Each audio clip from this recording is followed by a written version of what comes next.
नमस्कार। आज की क्लास में आप सभी का स्वागत है।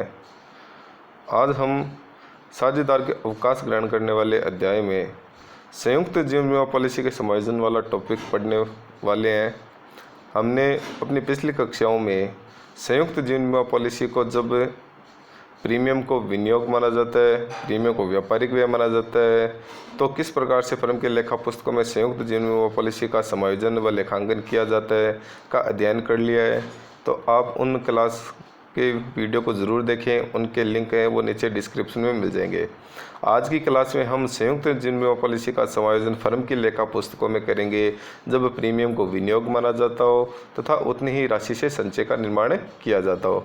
तो चलिए आज की क्लास में जब प्रीमियम को विनियोग मानते हैं तथा संचय का निर्माण किया जाता है तो फर्म की लेखा पुस्तकों में किस प्रकार से समायोजन होता है पढ़ते हैं। देखिए, जब प्रीमियम को विनियोग माना जाए तथा उतनी ही राशि से संचय का निर्माण किया जाए तो हमें कुछ बातों का ध्यान रखना होता है। वो बातें हम जब ध्यान में रखते हैं तो जो लेखांकन या समायोजन का कार्य है वो एकदम सही हो जाता है तथा किसी प्रकार की गलती होने की संभावना ही नहीं रहती है। तो मैंने कुछ बिंदु आपकी स्क्रीन पर लिख रखे हैं, तो उन बिंदुओं को आप ध्यान से अध्ययन करें और जब भी लेखांकन कार्य करने बैठे तो इन बिंदुओं को आप दिमाग में रखें ताकि आपका लेखांकन कार्य एकदम सही हो और किसी भी प्रकार की गलती होने की संभावनाएँ नहीं रहे। देखिए, नंबर फर्स्ट पे है कि जीवन बीमा पॉलिसी संचय खाते का निर्माण लाभ हानि नियोजन खाते से किया जाता है। कि जब प्रीमियम को विनियोग माना जाता है तथा संचय का निर्माण किया जाता है तो जो joint life policy reserve account है, संयुक्त जीवन बीमा पॉलिसी संचय खाता है, इस संचय खाते का निर्माण है वो हम लाभ हानि नियोजन खाते से प्रतिवर्ष करेंगे जब प्रीमियम का भुगतान किया जाता है। ठीक है। अगला बिंदु है कि प्रत्येक लेखा वर्ष के अंत में संयुक्त जीवन बीमा पॉलिसी खाते का शेष समर्पण मूल्य के बराबर रखा जाता है।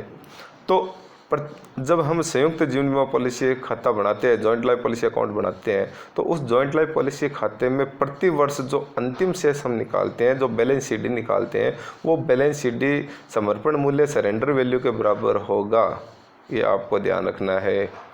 अगला है संयुक्त जीवन बीमा पॉलिसी खाते की राशि तथा पॉलिसी के समर्पण मूल्य के अंतर को संयुक्त जीवन बीमा पॉलिसी संचय खाते से समायोजित किया जाता है।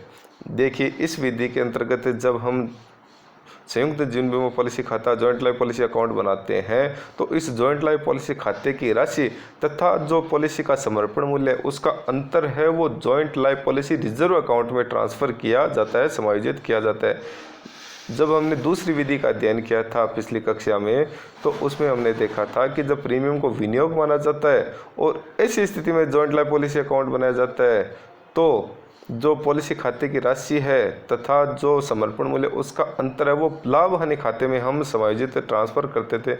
लेकिन इस विधि के अंतर्गत जब प्रीमियम को विनियोग मानकर संचय का निर्माण किया जाता है तो जॉइंट लाइफ पॉलिसी खाते की राशि तथा समर्पण मूल्य का अंतर है वो joint life policy reserve account में ट्रांसफ़र करना है। ये चीज़ आपको ध्यान रखनी है। ठीक है। अगला है बैलेंस शीट में संयुक्त जीवन बीमा पॉलिसी खाते को विनियोग के रूप में समर्पण मूल्य पर दिखाया जाता है। ये तो हम बात पिछली कक्षा में भी कर चुके हैं कि जब प्रीमियम को विनियोग माना जाता है तो जॉइंट लाइफ पॉलिसी को बैलेंस शीट के संपत्ति पक्ष में समर्पण सरेंडर वैल्यू पर दिखाया जाता है। चलिए, अब जब प्रीमियम को विनियोग माना जाए तथा उतनी राशि से संचय का निर्माण किया जाए तो फर्म के लेखा पुस्तकों में कौन कौन सी जनरल प्रविष्टियाँ होती है वो हम देख लेते हैं। देखिए, नंबर फर्स्ट पे है joint life policy account debit to bank account. जब प्रीमियम का भुगतान किया जाता है तो प्रविष्टि होती है joint life policy account debit to bank account. और इस पॉलिसी की राशि को जब हम जीएलपी रिजर्व अकाउंट में ट्रांसफ़र करते हैं तो नंबर 2 पे प्रविष्टि है GLP reserve account debit to joint life policy account. अभी ऊपर वाले बिंदु में हमने बात की कि जब जॉइंट लाइफ पॉलिसी अकाउंट बनाया जाता है तो जॉइंट लाइफ पॉलिसी खाते की राशि तथा समर्पण मूल्य का अंतर है वो जॉइंट लाइफ पॉलिसी रिजर्व खाते में हमें ट्रांसफ़र करना है।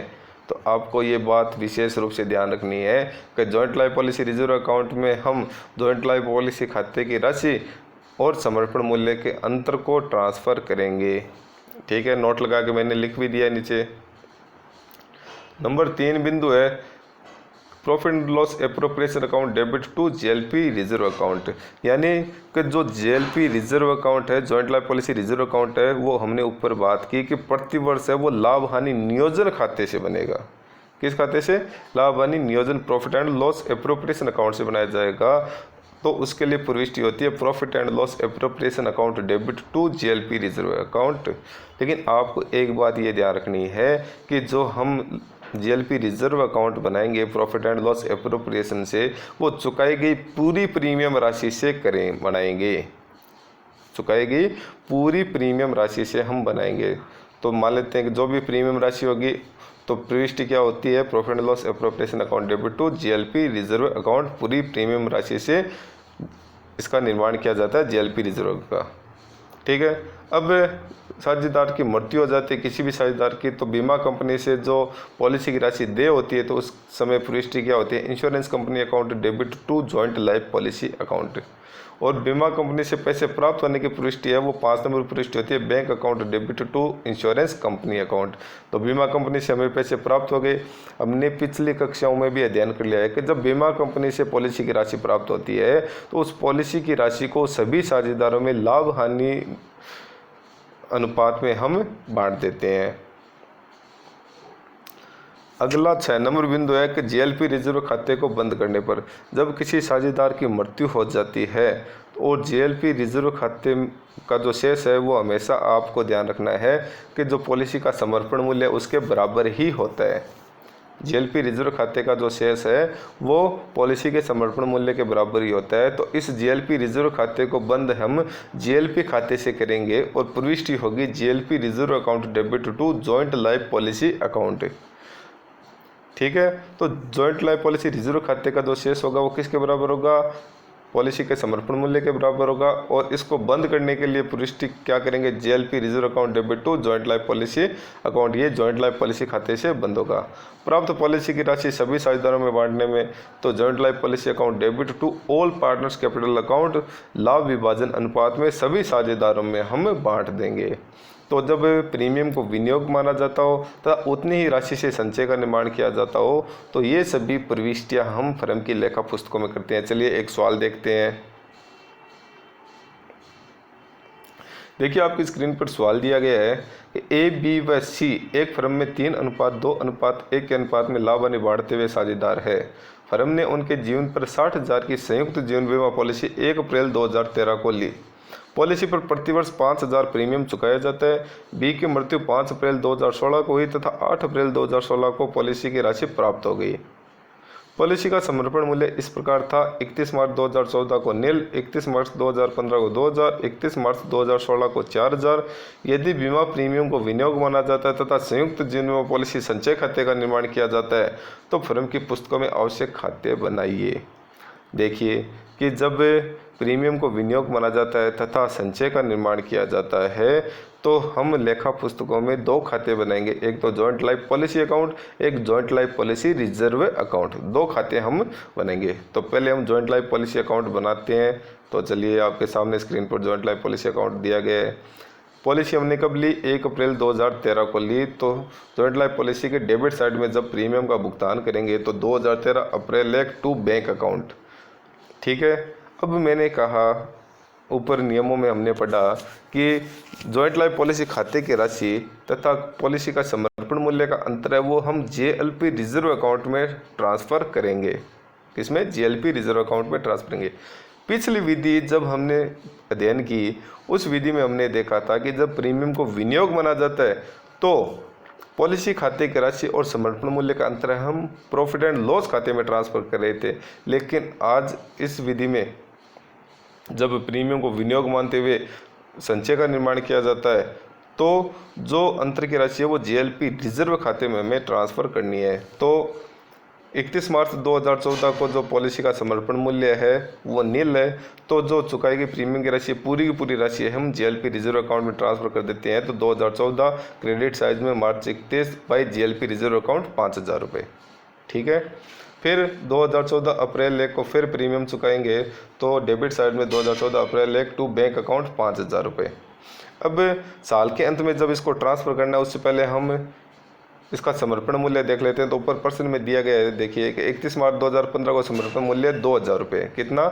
2000 रुपये। और जब हम इस विधि के नियमों की और मुख्य बातों की बात कर रहे थे तो हमने देखा कि जॉइंट लाइफ पॉलिसी खाते का जो प्रति वर्ष का अंतिम शेष है वो हमें समर्पण मूल्य के बराबर रखना है। जो बैलेंस शीट है वो हमें समर्पण मूल्य के बराबर रखना है। तो 31 मार्च 2015 को समर्पण मूल्य 2000 है, तो 31 मार्च 2015 को जो बैलेंस शीट होगा वो 2000 होगा।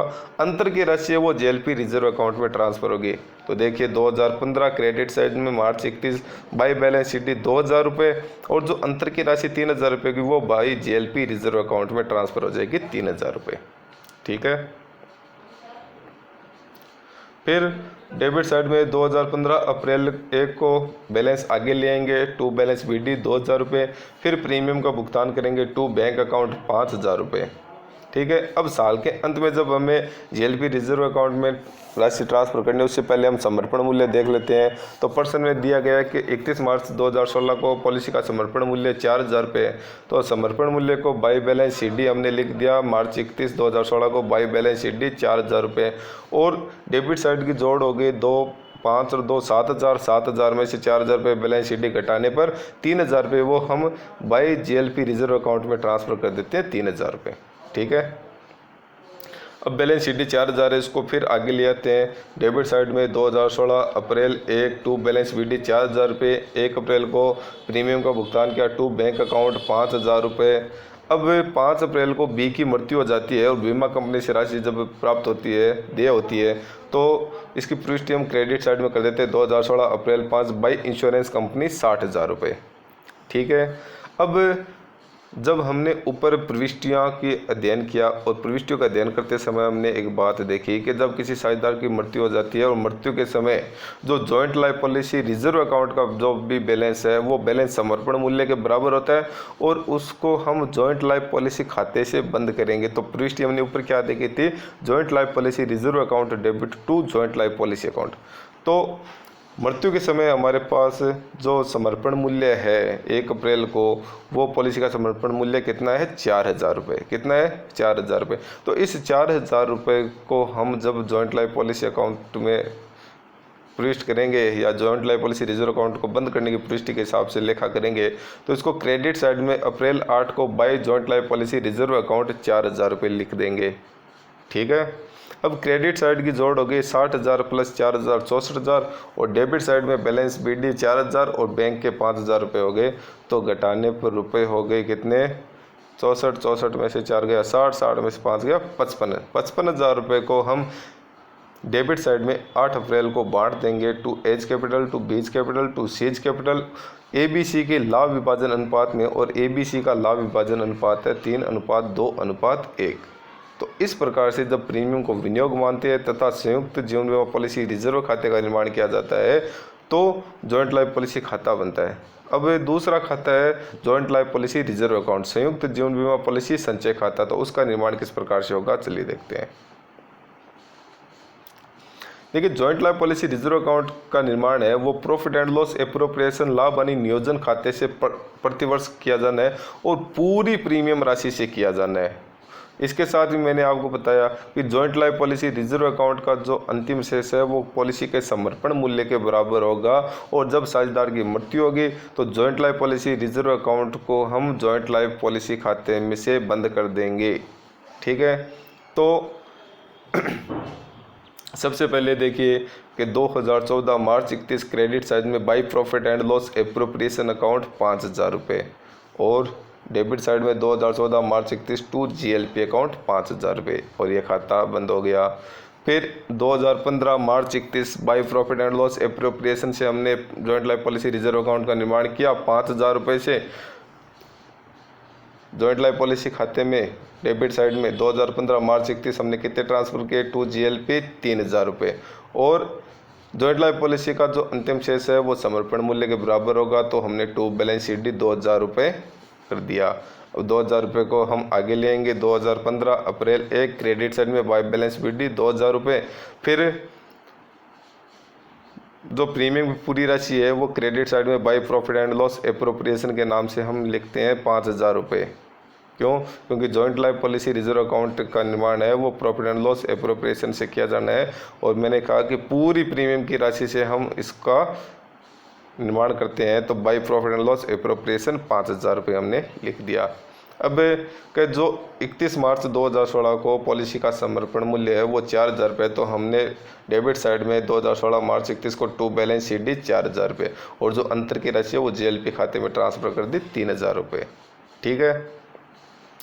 अब इस बैलेंस को हम आगे लेते हैं। 2016 अप्रैल एक बाई साइड में बाई बैलेंस BD 4,000 रुपये, और 5 अप्रैल को B की मृत्यु हो जाती है, और मैंने आपको बताया कि जॉइंट लाइफ पॉलिसी रिजर्व खाते के शेष को हम जॉइंट लाइफ पॉलिसी खाते से बंद करेंगे, और प्रविष्टि होती है joint life policy reserve account debit to joint life policy account. तो 4,000 रुपये को हम जब बंद करेंगे तो डेबिट साइड में 2016 अप्रैल 8 को टू JLP अकाउंट 4,000 रुपये से बंद कर देंगे। इसके साथ ही मैंने आपको बताया कि joint life policy reserve account का जो शेष होता है, अंतिम शेष होता है, वो पॉलिसी के समर्पण मूल्य के बराबर होता है। तो साझेदार की मृत्यु के समय पॉलिसी का समर्पण मूल्य कितना था? 4,000 रुपये, और इसका बैलेंस भी कितना है? 4,000 रुपये।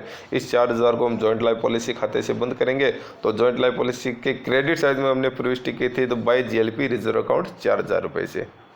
ठीक है। तो ये खाता अपने आप, जॉइंट लाइफ पॉलिसी रिजर्व खाता है वो यहाँ अपने आप बंद हो जाता है,